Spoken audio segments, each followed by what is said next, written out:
Hello, I'm Karen, and in today's video I'm going to be sharing with you how to make some new tie backs. These ones are just they're just done in the figure of 8, and what we're going to do is we're actually using a single crochet for most of it, but underneath where I'm going to show you how to do the treble crochet in a V chain, so that you can just work it up. You can work it as long as you like. This one I've actually just got 11 on 11 loops, and this one I've actually got 12, and this one's made out of the sugar and cream cotton, and this one's just made out of tiny cotton. Okay, but today's video, what I'm going to do is I'm actually going to use, this is a golden thread. It's sort of a bead with gold flecks in a gold strand that goes all the way through it. So and I'm going to use my number 4 crochet hook, which is a G6 in America. Okay, so I've got my ball of yarn, and I'm working from the outside of my ball, so you're gonna have to be patient with me while I do things. Okay, so it's really easy when you know how, and I'm going to go really slow. So for the beginners, just to show you how to do the treble crochet. Okay, if you're not used to doing that, then we'll just take our time and we'll go. You just keep replaying the video and keep practicing. And if you're an advanced crocheter, then you might just want to just fast forward through it. I'm not really sure, but I'm going to show you a different stitch at the end. I think it's called a reverse slip stitch. I'm not entirely sure, but while I was translating one of those patterns that's just all symbols, I came across this stitch and I thought I'd try and share it. I'm not very good at it, so you'll be able to see then, for everybody that's a learner, you'll see that actually even when you've been crocheting for a while, you can still struggle. So what I'm going to do is begin with a slip knot on my hook. I'm just going to push those out of the way. I'm going to start off with a chain of 4. So that's 1, 2, 3, 4. Okay, you don't need to do your stitches tight in this one at all. Just keep everything nice and loose and comfortable. I'm going to wrap your yarn over twice. Okay, and I've got my tension, but I've made it so that I can still slide my work up and down my hook with my finger. So then we're going to go into the first chain, slip through there. We're going to catch hold of the yarn, pull it back through that chain. So I've now got 4 loops on my hook. Okay, so I'm going to push up with my hook to create my tension, catch hold of my yarn and pull through 2. I'm going to get hold of my work here, get my tension again and pull through 2. And so there we've got what I'm calling the V chain. That's our letter V.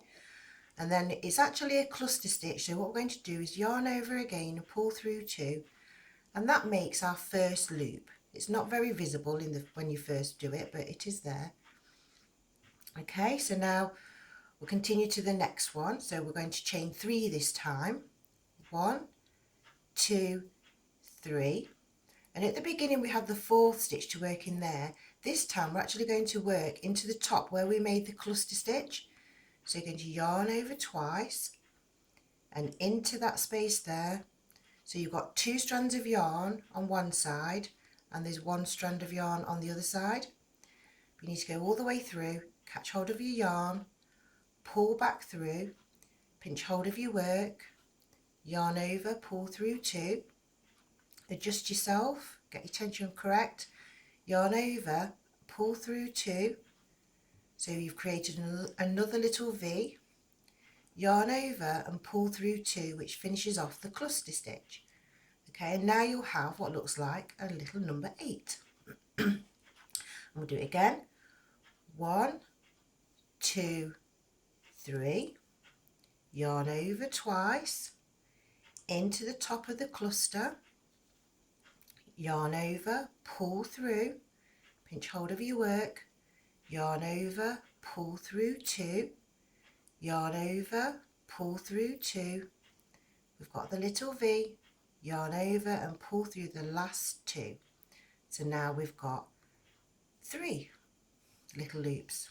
Okay, and again, 1, 2, 3, yarn over twice, into the top of the cluster, catch hold of your yarn over, pull through 2, yarn over, pull through 2, got the little V, yarn over, pull through 2 to complete the loop.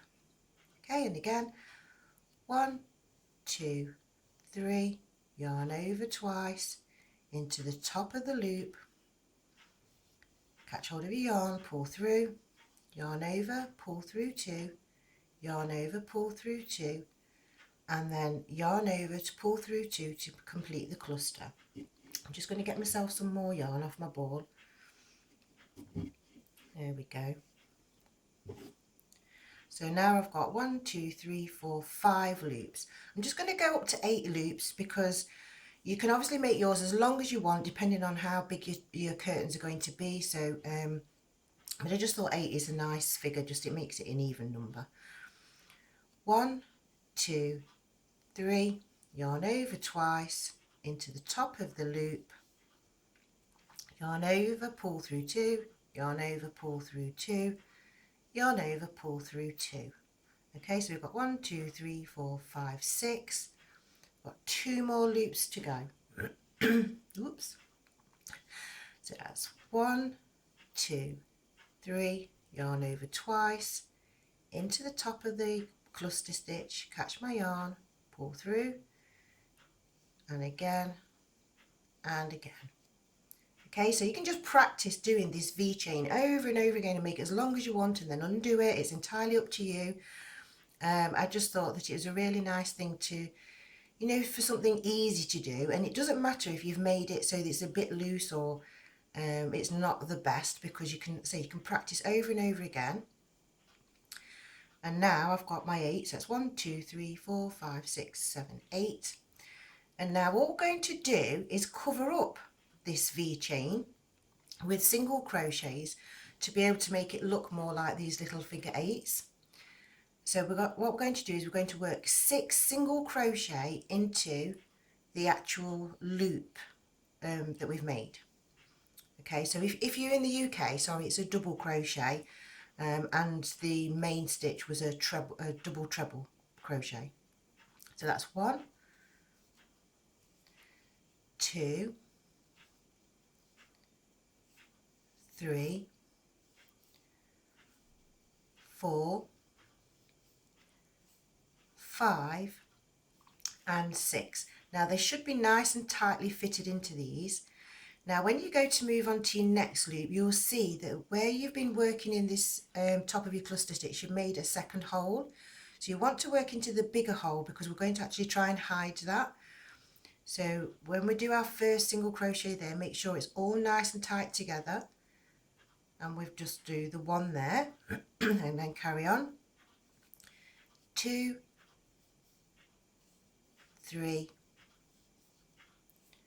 4, 5 and 6, and then into the next big loop, not into the little tiny loop. Pull it together nice and tight. So we've got the 1 there, 2, 3, 4. I need some more yarn. I was on 4, so that's 5 and 6. And you'll see as I'm working, you sort of twisting the work around into the next big loop. A nice tight stitch there. That's 1, 2, 3, 4, 5 and 6. Into the next one. 1, 2, 3, 4, 5, 6. I need some more yarn. It's awful when your ball of yarn is working from the outside, but when you're sitting with it on your knee, it's not so bad. But when it comes to making a video, it can be a little bit awkward. Right, so back into the big hole, make this stitch nice and tight. So that's 2, 3, 4, 5, 6, into the next big loop, a nice tight stitch just there. That's 1, 2, 3, 4, 5 and 6. Now we've got to the end loop and we want to go all the way right round and come back again, so we're actually going to put 12 into the very end loop. Okay, and don't worry if it starts to come undone a little bit, because as long as you leave that tail end out, you can pull it tight afterwards. So this is 1, 2, 3, 4, 5 and 6.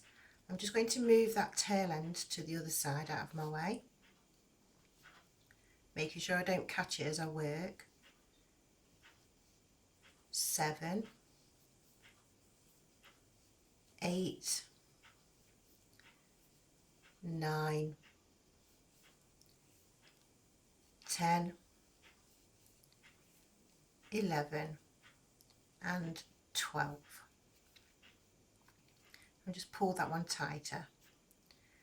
Okay, now we're going to move into the next loop, and we're going to carry on now and make our 6. And as you can see, we're actually covering up the centerpiece quite nicely.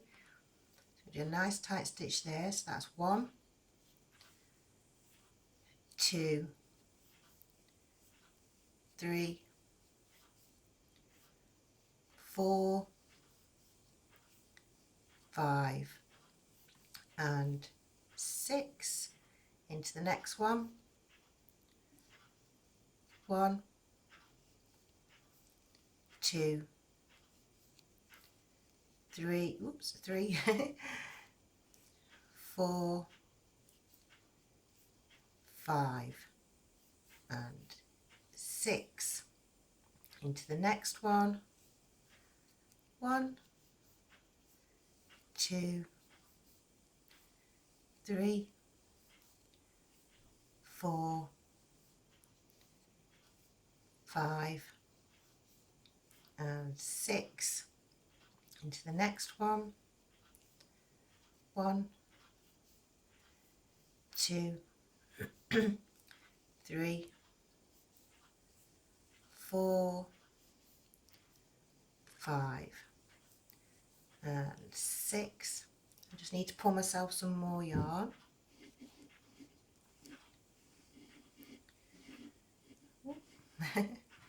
Push that over there. And you can see, look, you've got your nice figure 8s forming. We'll say we've got 3 more to go, and then I'll show you the reverse slip stitch. That's 1, 2, 3, 4,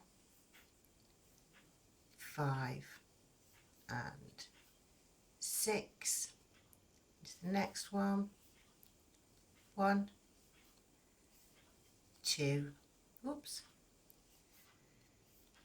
3, 4, 5 and 6. And into the last one.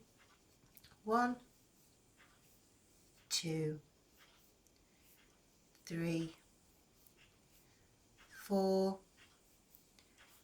5 and 6.